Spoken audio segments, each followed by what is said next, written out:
Mereka harus mengungsi di tengah jalan, mendirikan posko di tengah jalan ini, Pak. Kira-kira, Pak, berdasarkan analisis Bapak, sekiranya sampai kapan gempa-gempa kecil ini mungkin akan terjadi untuk esok ataupun mungkin beberapa hari ke depan? Tidak ada yang bisa mengetahui kapan gempa-gempa susulan ini akan berhenti. Tapi begini Mbak Caca, jadi sesar itu menimbulkan gempa yang pertama itu adalah sesar yang telah terganggu keseimbangannya. Sekarang ini sesar ini sedang mencari keseimbangan baru, maka perlu energi untuk mencari keseimbangan baru tersebut. Nah, energi yang kita dapat rasakan adalah gempa-gempa susulan.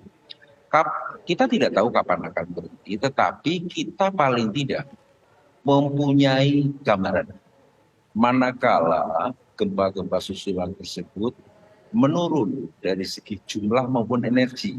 Misalnya biasanya 20, sekarang menjadi 10, kemudian menjadi 5, gempanya tadinya sering terasa, sekarang sudah tidak terasa, hanya tercatat oleh rekan-rekan dari BMKG itu ya, yang ada gempanya tapi tidak terasa. Jadi berakhirnya kapan adalah tanda-tandanya manakala gempa tersebut sudah melalui menurun jumlah maupun energinya. Seperti hujan, kalau ditanya kita saat terjadi hujan lebat, kapan akan berhenti? Ya nanti saat hujannya sudah mulai intensitasnya mulai berkurang, terus menurun, kemungkinan akan berhenti. Kemungkinan akan berhenti. Sama, kalau sudah menurun jumlahnya, menurun energinya, maka kemungkinan gempa-gempa susulan tersebut akan berhenti. Apakah akan lebih besar? Biasanya gempa-gempa susulan ini akan lebih kecil daripada gempa-gempa utamanya, ya kan? Nah, tunggulah sampai jumlah dan kekuatan gempa itu menurun, maka tanda-tanda gempa susulan akan berhenti. Itu yang bisa patokan. Siapapun tidak akan bisa meramalkan kapan gempa susulan akan berakhir. Itu Mbak Caca. Baik, Pak Surono, kalau berbicara mengenai gempa pasti kita berbicara mengenai energi yang tadi Bapak sampaikan ya, energi yang harus Betul. dilepaskan sampai diinginkan oleh gempa atau sesar itu sendiri.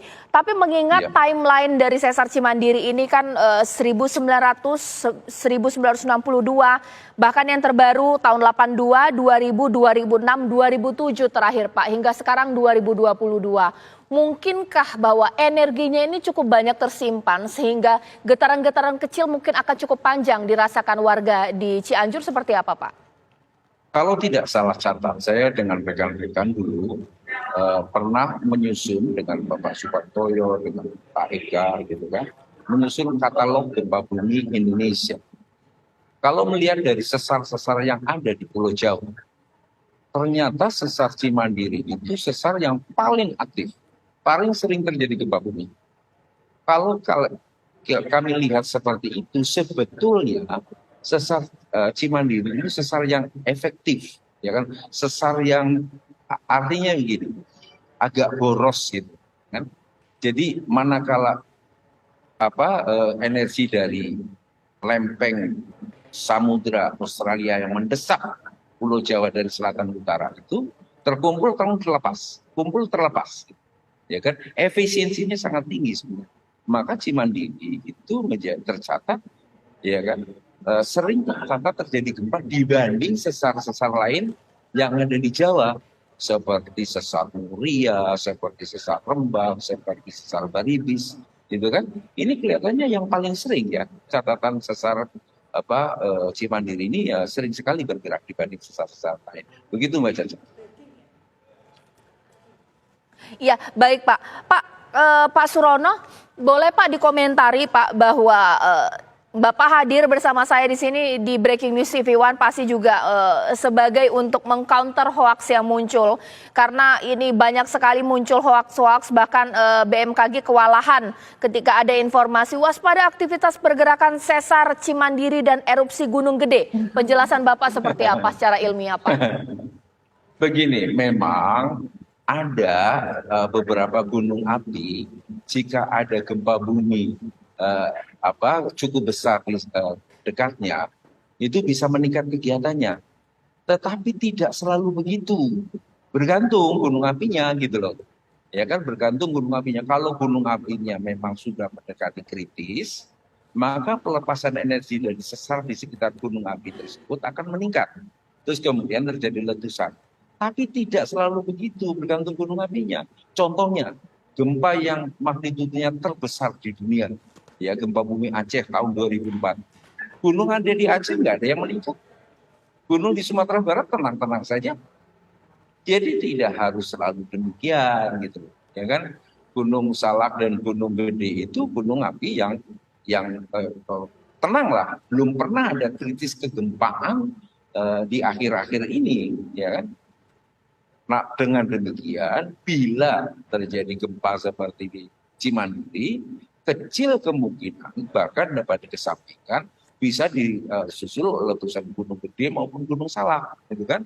Terus kemudian sesar bergerak, ya sesar ya bergerak ya, entah itu kecil-kecil hanya boleh direkam atau bisa direkam oleh BMKG, tapi dirasakan tidak dirasakan oleh masyarakat, iya saja. Namanya juga sesar aktif. Kalau tidak pernah bergerak, namanya bukan sesar aktif, sesar mati itu, ya kan? Jadi tolonglah, Indonesia itu negara yang paling banyak gempa bumi. Saya tunjukkan dari tahun 2000 sampai 2011 ada 12 gempa bumi di dunia yang korbannya lebih dari 1000. Itu 4 ada di Indonesia. 2004 di Aceh, 2005 di Nias, 2006 di Jogja, 2009 di Padang dan sebagainya. Kemarin di Sumatera Barat, Sulawesi Barat, kemudian di NTB, ya kan? Dan ini adalah pelajaran bagi kita untuk masa lalu, ya kan? Tentang kejadian gempa. Kemudian ke depan kita harus waspada dan menyiapkan diri seperti di Jepang misalnya, anak-anak kecil pakai helm ke sekolah dan sebagainya agar supaya kalau ada terjadi gempa paling tidak terlindungi kepalanya, ya kan, dan sebagainya. Terus kemudian membangun bangunan yang tahan gempa. Toh gempa tidak membunuh, yang membunuh adalah infrastruktur yang menimpa yang bertempat tinggal di situ, gitu loh. Jadi bangunan-bangunan vital strategis yang mengumpulkan banyak manusia seperti tempat ibadah, mal dan sebagainya itu, ya dibangunlah bangunan tahan terhadap goncangan gempa bumi yang pernah ada di sekitarnya, gitu loh. Hanya itu, memang dengan adanya gadget, telepon cerdas sekarang, ya kan, kita secara positif bisa menerima kabar dengan mudah, dengan cepat tanpa terhalang ruang dan waktu. Tetapi juga kita sudah dinyusupi waktu. Sudahlah, ya kan? Ikuti apa lagi itu adalah institusi resmi yang memantau dari detik ke detik, dari jam sampai bulan, sampai tahun dan selamanya. Ya kan? Ikuti apa yang disampaikan oleh rekan-rekan dari BMKG, pasti kita terhindar dari hoak, ya kan? Hoak memang disengaja membuat masyarakat panik. Jangan dibodoh-bodohin orang pembuat hoak.